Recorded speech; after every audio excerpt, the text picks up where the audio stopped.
Hello everybody, welcome to the second live. Hopefully welcome back or also to the new viewers. I just want to say hello, hope you are fine in these difficult times. And yeah, I'm the first session last week was I think not perfect because I was so concentrated on answering questions we already had before that I didn't really look for the new questions coming in. But of course, in this type of interview and this format, it's just great that you can put your questions right away, and I should answer them right away. So that's what we want to do today. So I have nothing prepared, no questions, but I see that already some questions are arriving, coming in. Dave in the background will put the questions on the screen for me, and I will answer those questions. Here is the first one. Can you build an expedition truck based on the MAN TGS 18340 4x4 with double cab in right-hand drive? Well, first of all, the TGS are typically around 500 horsepower, so you might mean a MAN TGM 18340 here. Yes, we can build a vehicle in right-hand drive, and we did that before, especially for countries like Uganda, South Africa, Australia, and so on.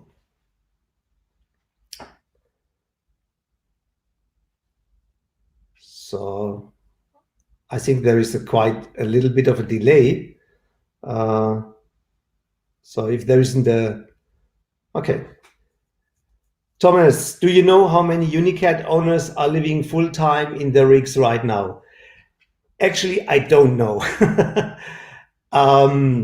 My best guess would be that it's maybe 30, 40, 50 couples who are living full-time. I know there are quite a lot of people who use the vehicles very often.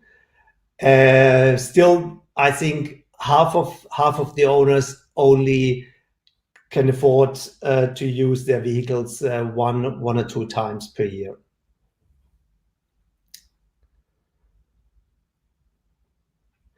So what is the warranty if something breaks down when you're in another country? Well, hopefully if something goes wrong, it's in another country, because the vehicles are just built to go everywhere in the world. And we are prepared for that. So first of all, we try to build the vehicle as good as possible to prevent any problems when you are traveling. Secondly, we have full documentation, and the people who have built the vehicles, the people who have designed the vehicles, will be personally available to help you with answering questions and solving problems. We also have a quite good network in the meantime of local people who can assist, who have tools, who are knowledgeable, and together with our support and their knowledge, a lot of problems can be fixed.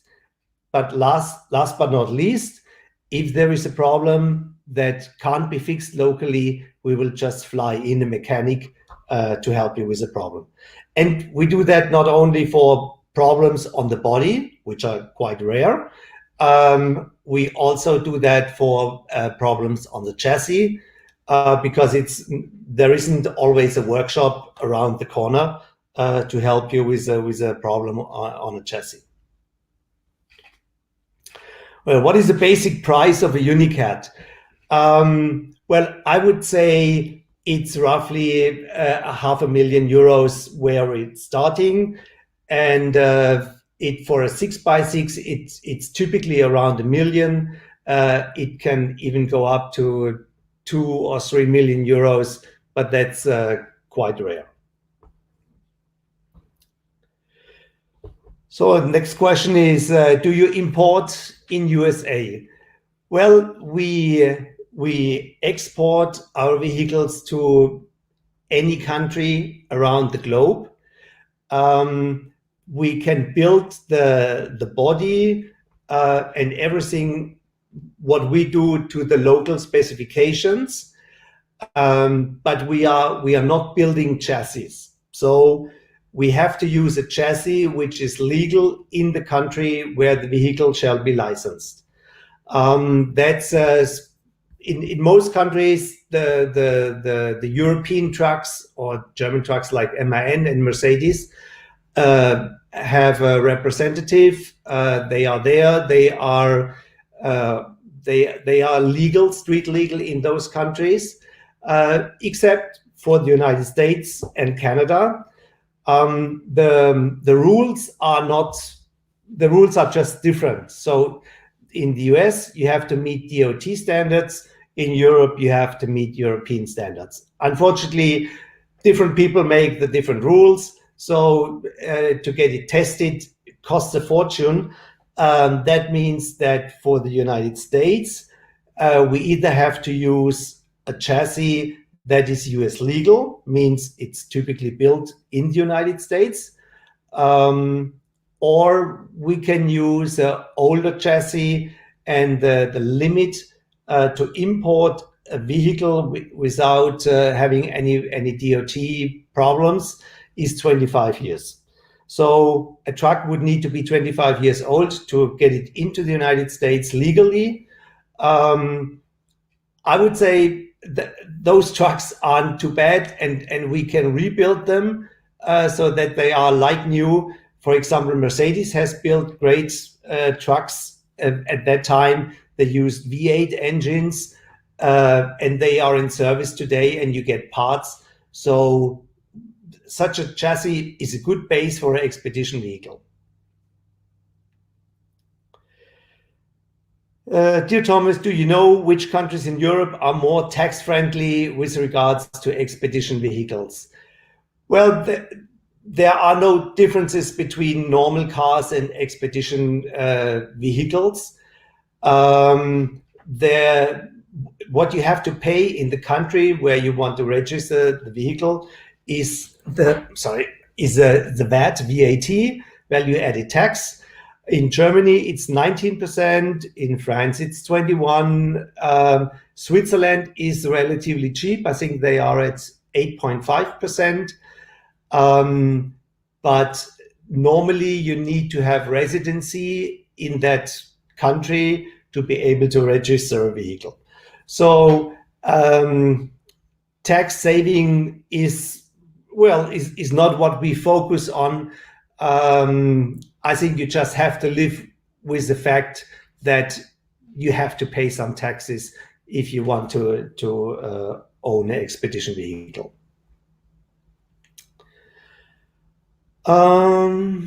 I think we had that question just before. Can you build an expedition truck based on a MAN TGS 18360 4x4 in right-hand drive? Yes, we can build vehicles in right-hand drive. Absolutely no problem. Which countries do you export to? Well, virtually any country in the world.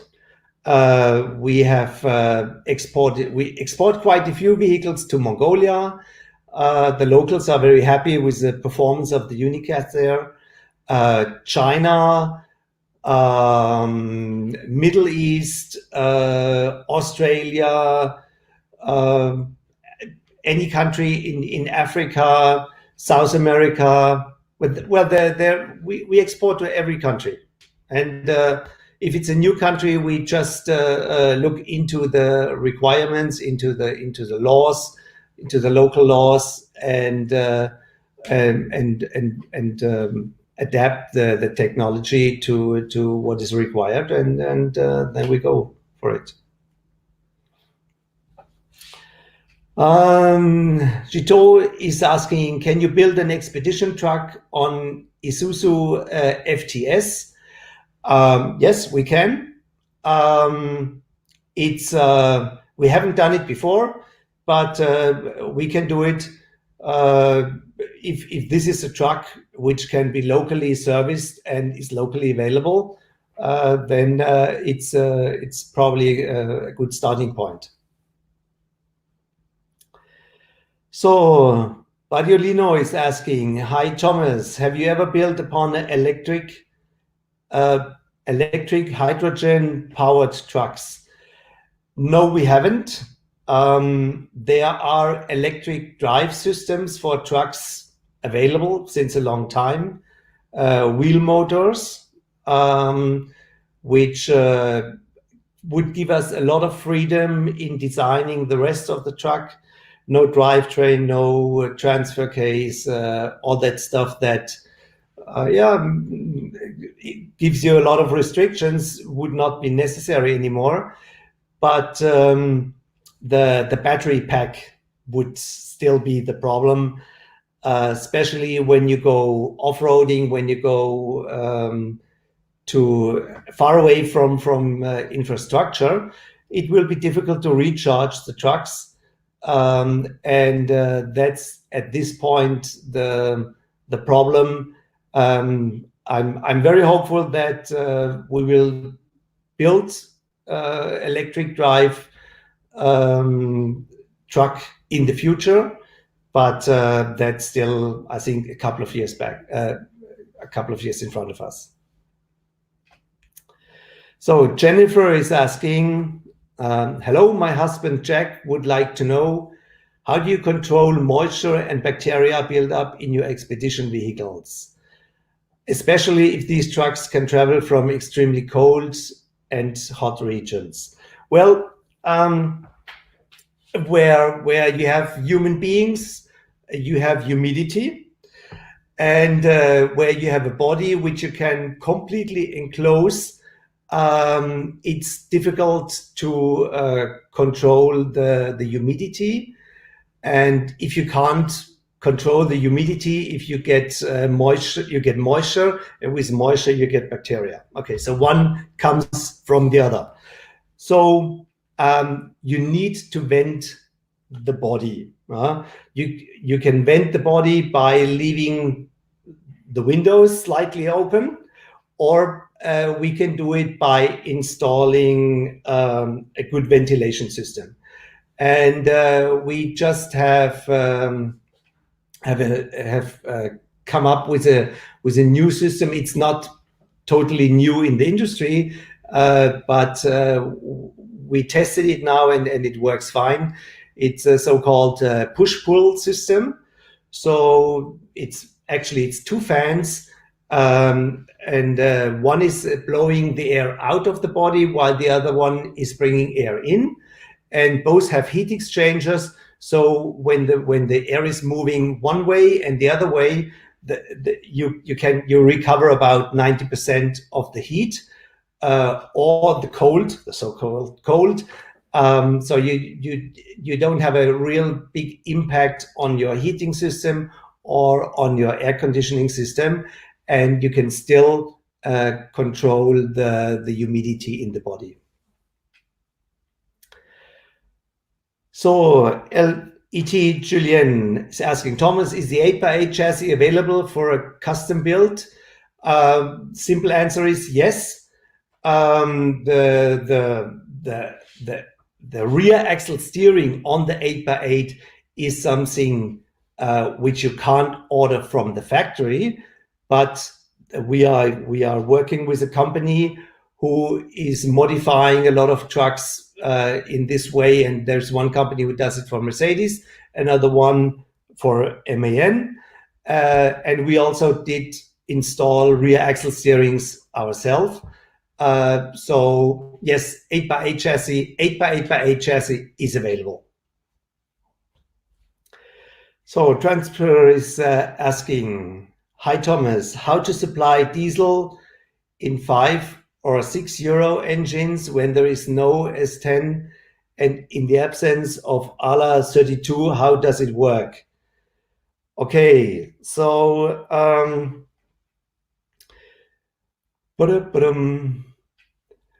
well,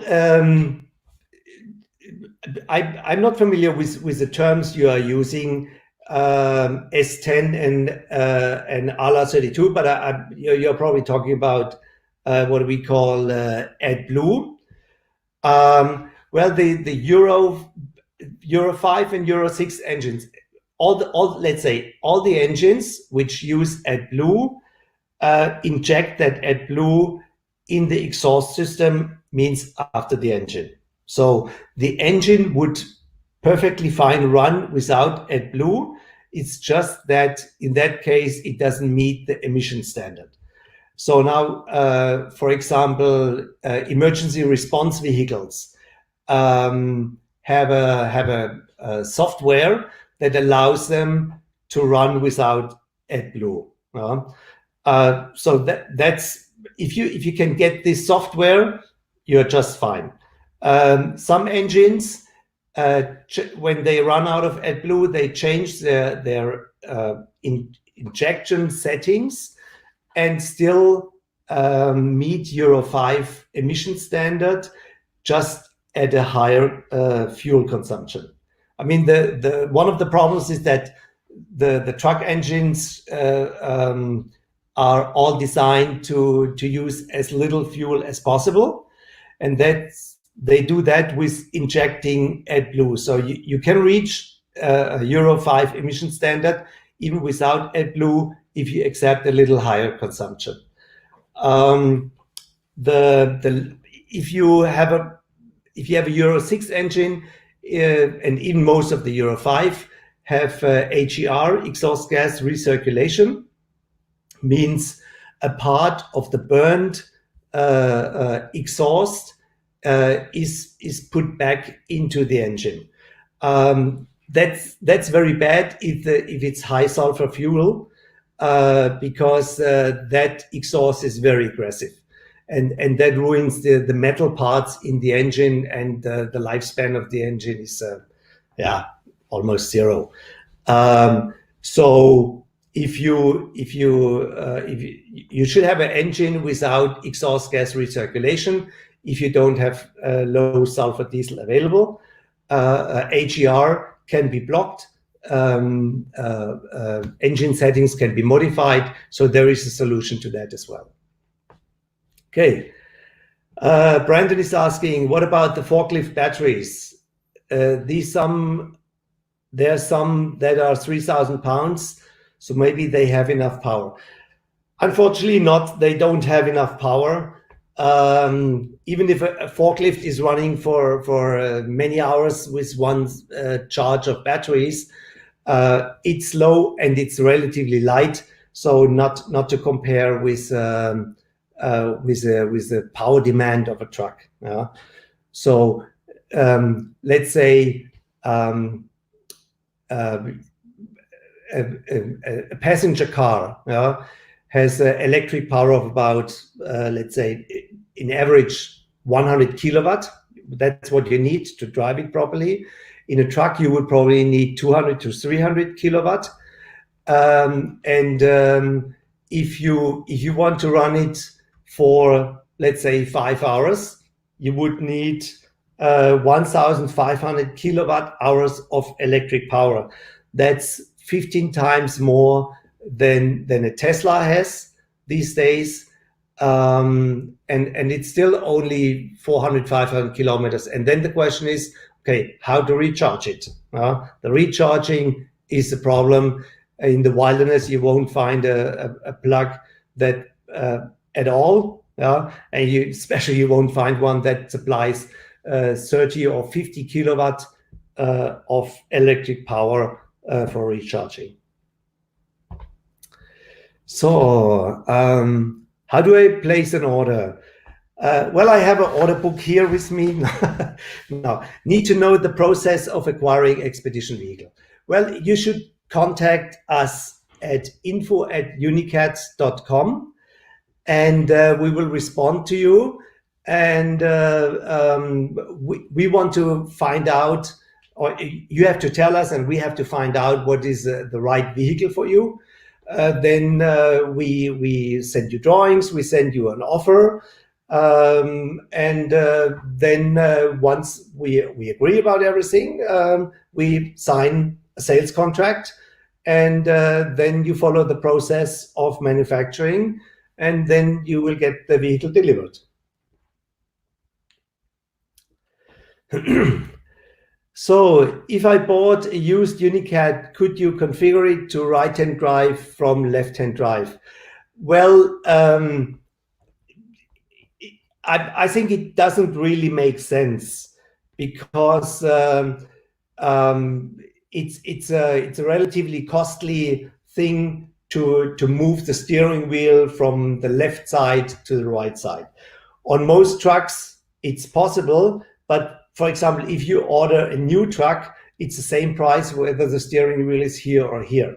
So, and if you convert it and do it properly, we are talking about, I would say, roughly 20,000 euros. So that's quite some percentage of the price of a second-hand vehicle. And also the body will still be for left-hand drive, so the door is, so to say, on the wrong side. So it's a compromise. It's doable, but I don't really recommend it. Okay, next question is, let me have a glass of water. Mike Antoine is asking, in the situation where you would have to buy the chassis outside the European Union and build the module in Germany, where would the assembly take place? Well, in some countries, you can save a lot of import taxes when you assemble the body in the country. In such cases, of course, we would assemble the body and the chassis in the country. Other than that, it probably makes more sense to assemble it in Germany, because you save the transportation cost of the body to the country. Assembly is relatively easy, and we can specially prepare it in a way so that the assembly of a body on a chassis is done by 2 people in 2 days. Are there second-hand vehicles on the market? Sabine is asking that. Yes, we have on our homepage. I mean, we sell UNICAT second-hand vehicles if they become available. Right now, there is only one second-hand and one new one where the customer would give it away because he doesn't have the time to use it right now.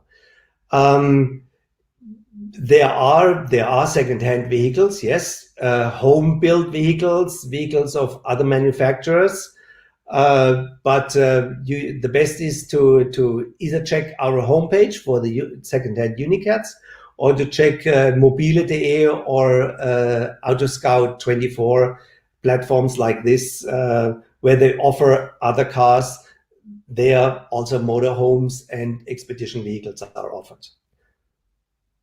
Okay, next question. Do you think a lifting roof is better than a slide out? Yes, I think so.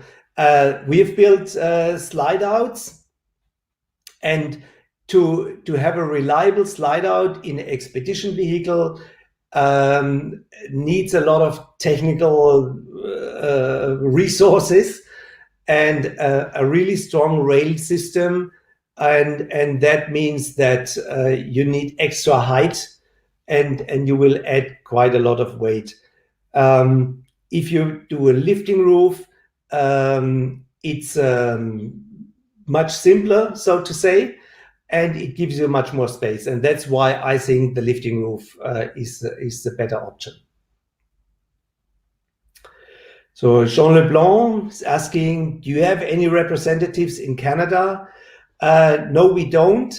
We are actually serving customers from all around the world, from the headquarters in Germany, except for China. My Chinese is just not good enough to communicate with the locals. So we have a representative in China, but everybody else we just serve from the headquarters, which saves time, which saves misunderstandings, which saves money. So I think it's just the best way to do it. Okay, have you ever exported to Mongolia? How it works? Well, I love Mongolia. I have to say, I really love it. And yes, we have exported quite a few vehicles there. If I would say, if you look at the population in Mongolia and the number of vehicles we have sold there, it's the strongest market we have.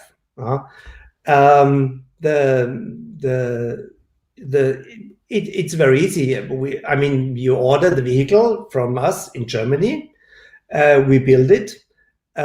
We know how cold it can get in Mongolia in the winter. We know what the road on track conditions are. We know what the power supply and all that is. And then we build it according to these requirements, and then you pick it up in Germany, or I drive it to Mongolia. It wouldn't be the first vehicle I drive straight to Mongolia for delivery. Can you please explain why Mercedes-Benz Unimog 4x4 have lateral tubular cross members? Can the tubular cross members be replaced with conventional rectangular lateral cross members as in a normal truck? Well, first of all, why would you start cutting on a Mercedes-Benz Unimog chassis? I don't want to answer that question in a positive way because I just don't want you to take my word for okay. Let's weld and cut on that chassis.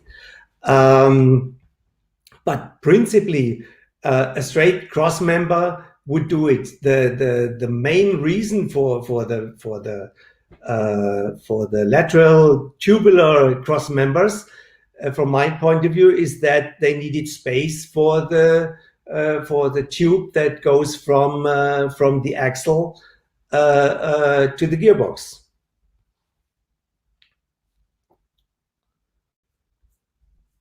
Okay, next question is, do you make service around in the world if a client breaks something? Yes, we do.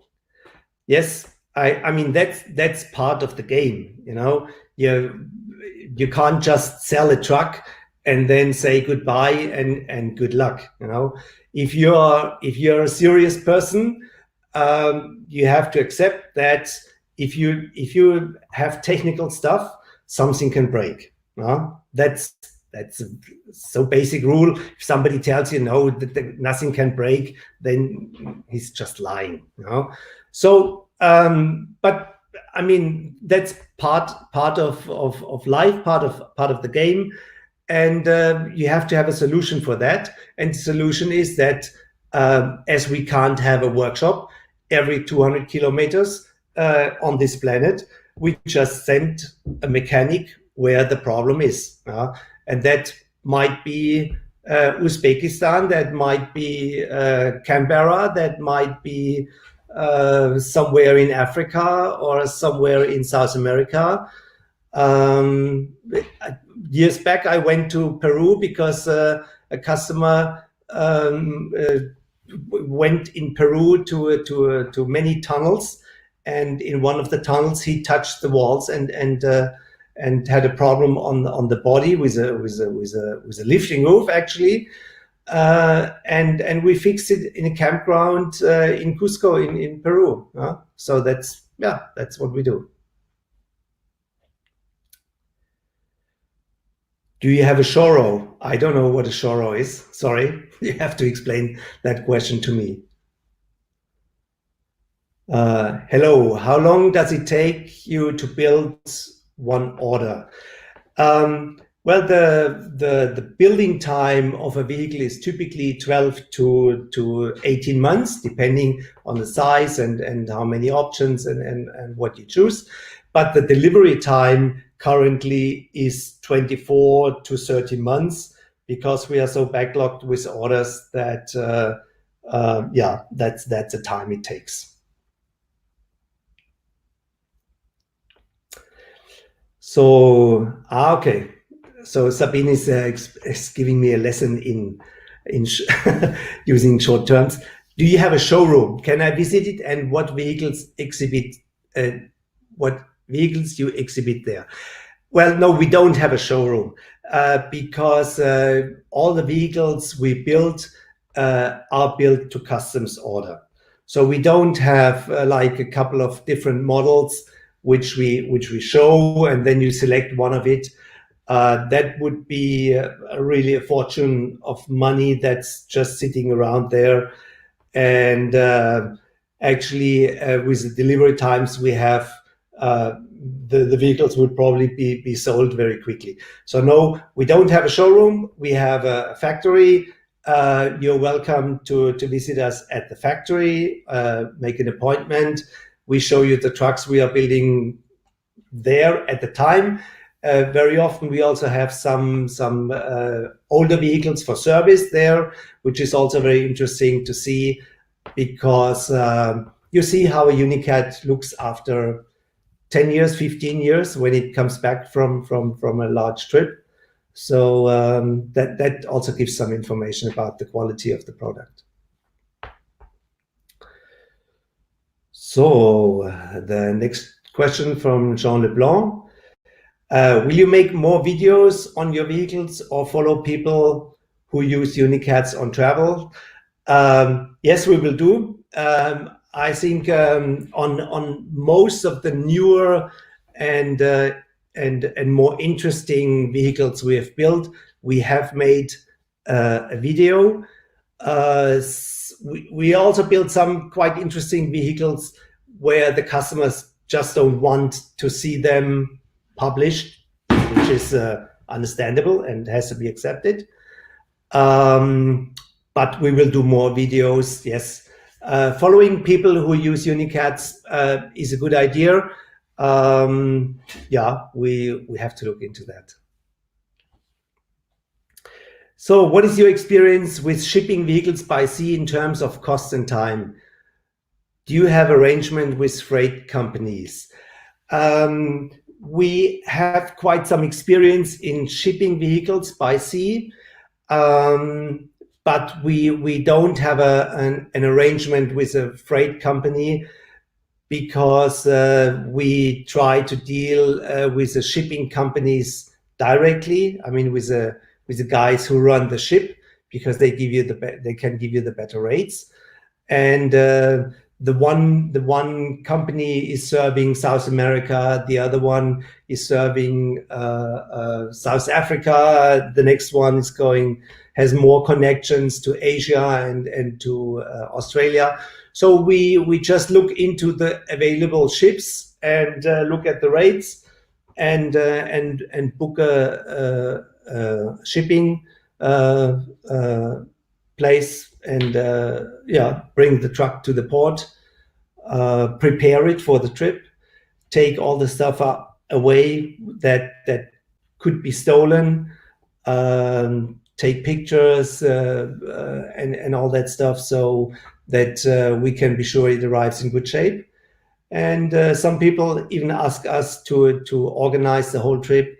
Means we bring it to the port, we receive it in the port, we do the temporary import, especially Australia. You have to go through the cleaning process, and then we hand over the vehicle to the customer when he arrives at the airport, or perfectly 2 days later when they are in the country.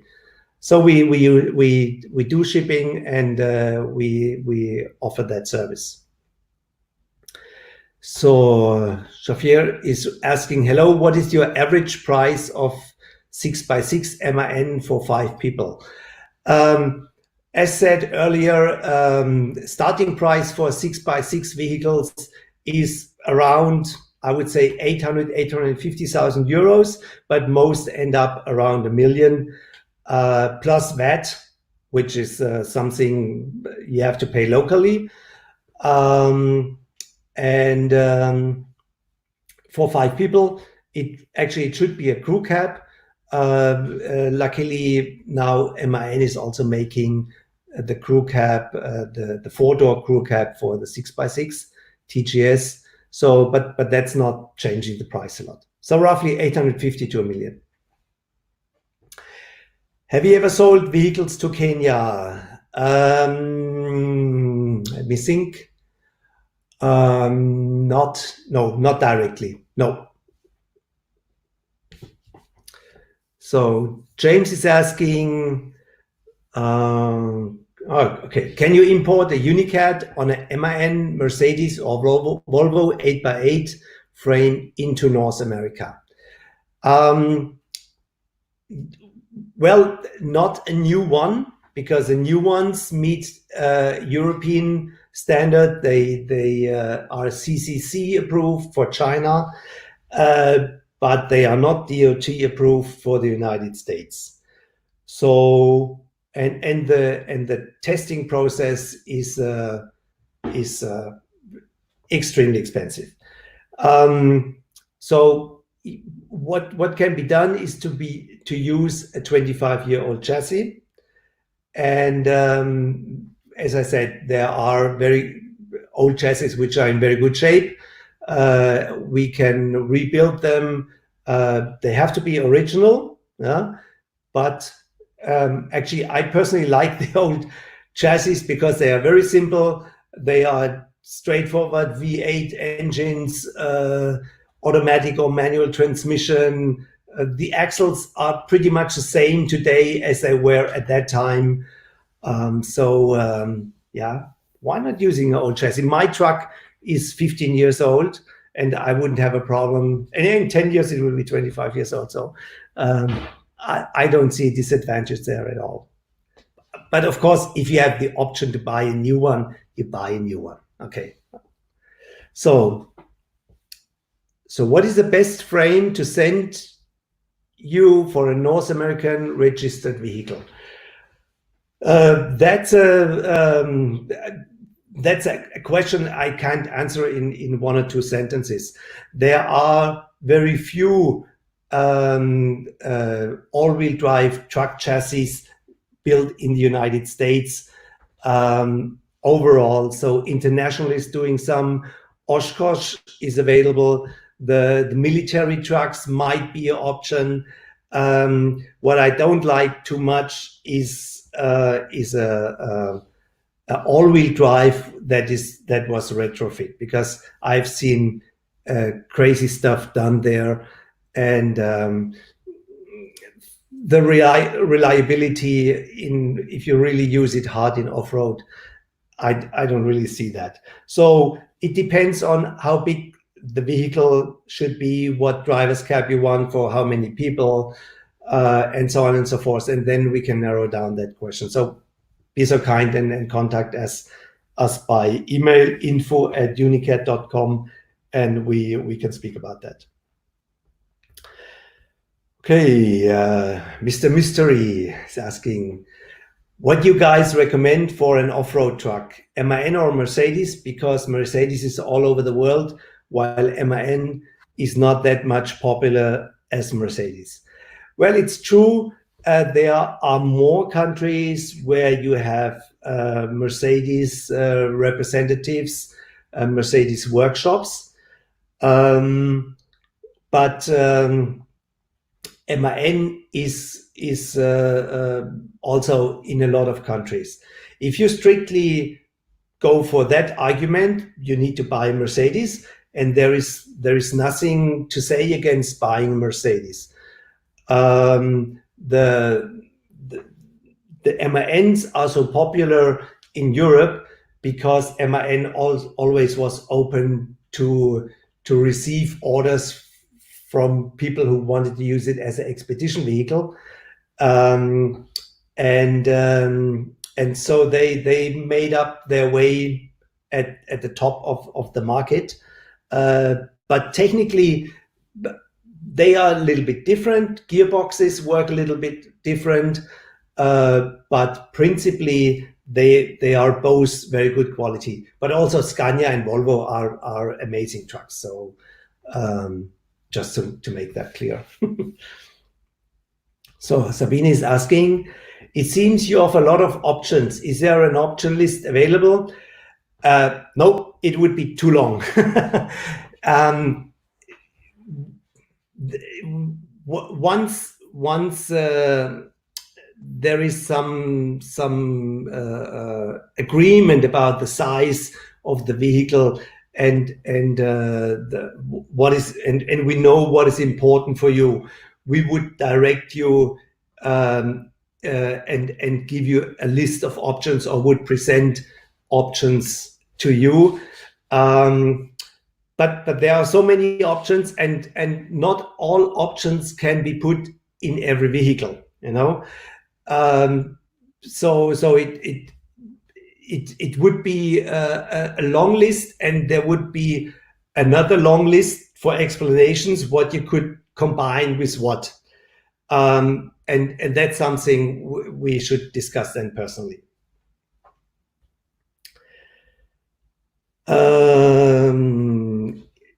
Is it possible for you to ship spare parts in Africa? Yes, we do. We can do that, certainly. Sometimes it's not so easy. It's true that very often the most difficult part of a repair is to get the parts through customs in a realistic time. We can ship the spare parts, but we only offer that service for UNICAT customers, because it's not our main business. It's just a service we offer for our clients.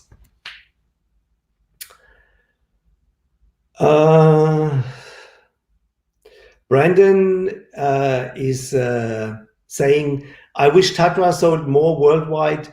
The backbone axle system they have is amazing. Yes, it's a great system. Yeah, but well, they are not that much in the market, and yeah, so we use Mercedes and MAN. So Chito is asking, which truck is cheaper to buy new, MAN versus Mercedes? I only know the prices really correctly in Germany or in Europe, and there is virtually no difference, because they are competitors in the same market. And so if you have a MAN offer and go to your Mercedes guy and say, hey, this is the MAN price, I want the same Mercedes truck at the same price, he would probably say yes. So it's a marginal price, 1-2% maybe. In other countries, there are bigger price differences. But I don't know. I don't know how much the difference would be. How about North Africa? Well, you mean prices of chassis, or you have to specify that question a little bit more for me, please. I don't really know what you want to know. So Glenn is asking, MAN recently introduced their new MAN products and technologies. Will you be integrating it to the 6x6? Well, of course, we are going to use the new MAN chassis once they are available. That should be by the end of next year or in early 22. I'm not always eager to use the latest product, because reliability is the most important thing. And stuff that's in the market for 10-15 years and has proven that it's reliable is, to my opinion, often the better choice, rather than having the latest technology. But of course, sooner or later, we will use these chassis. And I think some of our customers who have placed orders now will actually go for the new chassis already.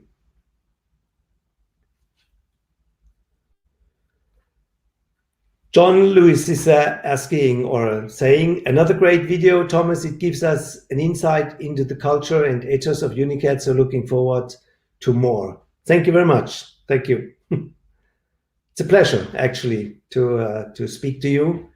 and to share some of my knowledge I collected during the decades, and on the other hand, understanding what questions are out there, what you're interested in.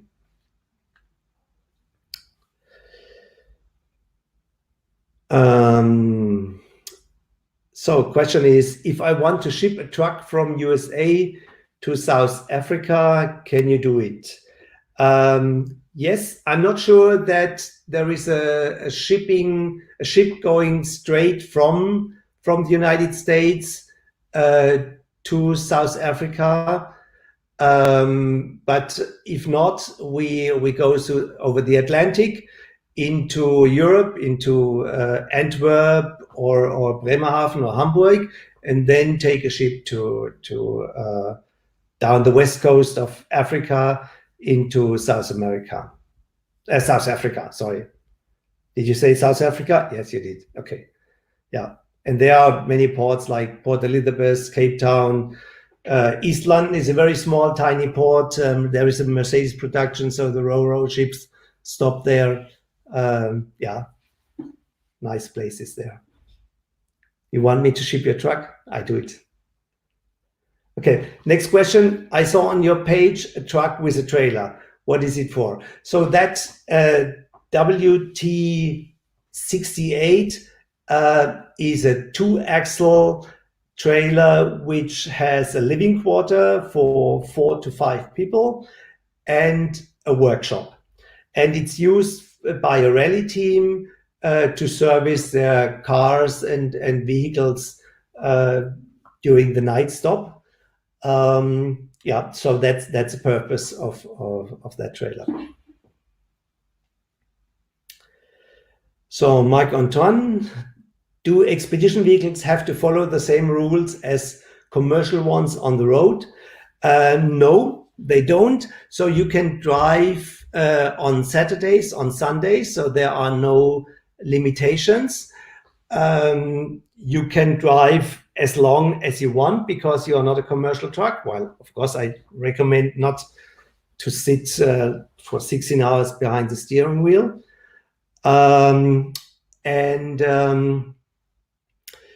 Yeah, you can drive whenever you want. And for example, if you have a U.S.B license, so a normal car license, you can drive a expedition truck, even if it's 20 or 30 tons, you can drive it with your B license. While the Europeans and many other countries either need a truck license or a commercial driver's license. Another question, is there a noticeable difference in the expedition vehicles experience with cab over engine compared with front engined like Mercedes Zetros in terms of comfort and reliability? Give me a second. Not that I would need the time to think about the question, but to keep my voice. No, reliability is the same. Driving comfort actually is said to be slightly better on a vehicle like the Zetros because the driver is sitting between the axles, not on top of the axle. So ideally, the driver would sit exactly in the center between the front and rear axle. That's the place where you have the less acceleration. Like in a boat, the master bedroom is typically in the center, but on the other hand, you have the lifts there and so on and so forth. So there are always arguments back and forth. Okay, so but the big disadvantage of a vehicle with front engine is that you are just losing body length. For example, on a Zetros with a wheelbase of 4.8 meters, what the standard wheelbase is on a Zetros, the body is just 1 meter shorter than compared to a vehicle to a cab over vehicle. And this 1 extra meter body length, or on the seeing the other way around, being able to have a vehicle with 1 meter less wheelbase is, to my sense, such a big advantage that I personally would always go for a cab over truck. So Arno is asking, do you, if it is allowed, to go to Iceland with our UNICAT? Have you this experience? Yes, of course you can go to Iceland. Yeah. It's there is well, I don't know if it's possible this year. Yeah. But we have every year we have a few customers who go to Iceland. It's a very nice place to test the truck, actually, because you have snow, you have lava, you have sand, and you have great nature. Yeah, you can go to Iceland. Yeah. Ferdinand Alvarez is asking, is the shipping fee included in the price of the truck?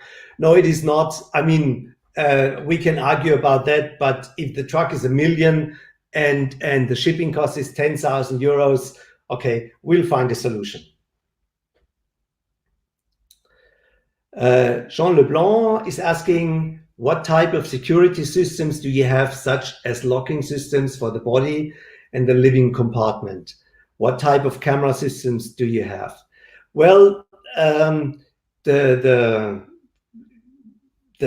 security of this type of vehicle is generally quite good because of its unusual appearance, you know. And then on top, we use special hinges which you can't open from outside. We have 60 millimeter wall thickness. We have metal reinforcements. We have locking systems with 6 locks on the door and on the storage compartment openings. We have massive locking systems on the windows. We have 2 safety glass panes per window. So what's called the resistance time, so the time it needs for somebody to get into the vehicle is very, very high. So it's not so attractive to enter in such a vehicle. Also, you can't look inside from outside because the windows are very high. To make a long story short, is that we had hardly any attempt to even get that people tried to break in. We found some damaged or some locks from outside where people tried to manipulate. We had 2 cases where somebody broke into the driver's cab because those locks are much easier to open than the locks of the body. Camera systems, different camera systems, yeah. Well, you can have cameras everywhere around the vehicle, which you can look from inside and which you can see on your mobile phone. So that's available as well. Andre is asking your opinion about an Iveco daily 4x4. Well, pretty much the only chassis, if you want to stay in that weight range of around 5.5 tons, or now with a newer one, even a little bit higher. But actually, that's not the type of vehicle we are specialized in. You might have seen on our homepage that we have built 2 Ivecos, but both have been built for customers who already had a UNICAT or relatives had a UNICAT, so they more or less insisted that they wanted the vehicle to be built by us. They are if we build Iveco, it's the same price as a big vehicle, because we have to use carbon technology, and mostly people expect a much lower price on the Iveco Daily. Those vehicles which are not built that sturdy like we do it are of course less expensive. And I would also say that the Iveco Daily is maybe not so rugged like a MAN 6x6. But if you want to stay in that size, it's an okay vehicle. But yeah, there are not many options you have. So Remigio Giorno is asking or saying, good evening, very technical question. What about AdBlue all over the world and the eventual problem related not to operating engine altitude, example over 4,000 meters? Thanks for your answer. Well, I already answered the AdBlue question. Every engine that has AdBlue is able to run without AdBlue if you have the proper software, but you would need a permission to have that software installed in your on your engine. Altitude problems we don't see so much. I mean, all the newer engines have turbochargers, so they run with a lot of extra air, which helps in high altitudes. All the vehicles we build have engine preheatings, so that shouldn't be a problem. Karim is asking, could you please explain difference between Mercedes-Benz Zetros and Unimog? Well, the Unimog is the off-road vehicle. It's among all the vehicles which are used in the market, or in that truck market. The Unimog is the only one which was designed from scratch as an off-road vehicle. So if you have a Unimog which is built for 8 tons, the chassis strength, the strength of the axles equals to a normal truck which is built for 12, 13, 14 tons. So they put a lot of extra material to make it stronger. And then they were the only ones who advertised the flexibility of their frame. I mean, every truck frame is flexible. Depending on the design of the tubes or U-sections, it's more or less flexible, but they are all flexible. Now, Mercedes Unimog people said, well, if I have a flexible frame and if I have on top coil springs, all 4 wheels stay much longer on the ground if I go in uneven terrain. And as long as you stay on ground with all wheels, you're safe. You're moving. Now the truck people say, well, our vehicle is super strong and super stiff, and nothing is moving, which is just not true. And we also use the flexibility of the frames on truck chassis to receive the same advantage of the flexible frame. So we give it the liberty to move. The Zetros actually is a truck chassis with the engine in the front. So the axles of a Zetros are the same like on a Mercedes truck. The engine of the Zetros is the engine of a small Mercedes truck. It's an automatic transmission if you want. Mainly the driver's cab is the difference. So these are 2 completely different vehicles, even so they are both designed for the military. Next question is, I studied your TC59 and we like it, but we have 3 children and want proper beds for all of us. Do you have a solution for that? Well, we started building the TC59, which is a very successful model. When we started building the Terra Cross models, we only offered them on 4x4 chassis, because only the 4x4 chassis also had the crew cab available. And if you are a family of 5, you should have a vehicle with a crew cab, so everybody can sit in the driver's cab. You can communicate. Everybody has a seat belt, so that's a good part of the trip. I think it's very important. Now, MAN also and Scania also offers a crew cab on a 6x6 chassis. So we are now offering a standard family vehicle based on a MAN 6x6 chassis. And that gives you more space. And of course, it allows to install 3 bunk beds instead of 2. On the TC59, with having the 2 bunk beds and a limited size of body, you already have some lack of storage space if you go on a long trip. So with 3 kids, you need even more stuff and more supply and more water and everything. So that's why we went to a 6x6 chassis for the bigger version. It's called TC78 Family Suite. We don't have it on the internet now because we are now manufacturing the first vehicle, but we have the drawings and everything. And if you're interested, I can send you the details. Just contact us at info@unicat.com. So another question, do you also build with bulletproof material? Not really, no.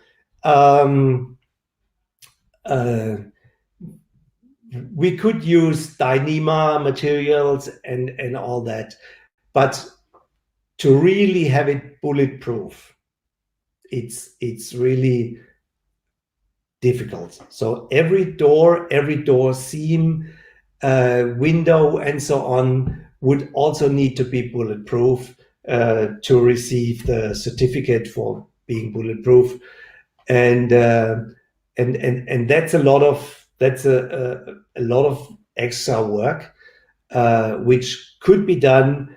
But then why would you want to travel there where somebody's shooting at you, or where you have a pretty high chance that somebody's shooting at you? Actually, I think it doesn't make too much sense, and that's why we never really were eager and say, yeah, let's do it. Yes, we want to do it. Sorry about that question, that answer. Brandon is asking, is AdBlue what we call DEF fluid in the USA? Is this, it's the additive they put in diesel to reduce smog? Yes, exactly. DEF and AdBlue is the same.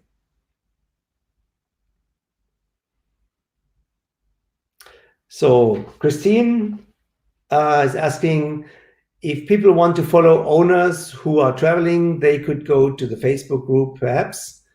Yes, of course. I'm not very familiar with what you can do on Facebook and whatnot, and what is safe and so on and so forth. But we have people who are familiar with that, and they read this right now, and they will contact you to answer that question. John is asking, I know that the living compartment flex, can you control the flex electronically? Yes, but well, we have built, or we are building hydraulic subframes. The subframes we use, the main purpose is that you don't get the flex of the chassis into the body, because the flex of the chassis helps the chassis to stay with all wheels on the ground, but any flex in the body would ruin the furniture and the whole body itself. So you have to separate that, and we have a system to do that. But we also have a hydraulic subframe, which on top is able to level the body. And actually, we even have an electronic system to level the body horizontally, even if you go on rough terrain. But that was more a test. It doesn't help you really in practice, because you don't want to sit in the body when you go off-road anyway, you want to sit in the driver's cab. So Arno is asking, oh, I'm already over time. Sorry, I didn't watch. Look at the watch. So let's make this the last question. Except Dave is putting me another question. I just keep going on, but he told me that we should stay in the time frame more or less, because otherwise people who made plans, yeah, okay. But what was? Well, he took the question away before I couldn't even read it. Sorry, Dave. Can you put that question? Okay. It usually can't say that shipping this kind of truck in New Zealand is impossible. What's your experience about this country? I'm not aware that it's impossible to ship it to New Zealand. So no, I don't have that information. Okay, Pedro says, thanks for this excellent live.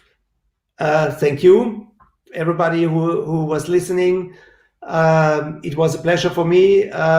We didn't talk too much about export, but it's fine if we just answer the questions as they come in. We will do more lives, and please, if you want to get a reminder, please subscribe to the YouTube channel, and also for the reminder, push the bell. You only get the reminder after you have subscribed the channel, so you can't just push the bell. It won't work. You have to just subscribe before to the channel. Sorry for that. Yeah, thank you very much for listening. Thank you very much for sending all the questions. Have a good time. Stay healthy, stay safe, and hopefully see you in a week's time. Thank you. Bye-bye.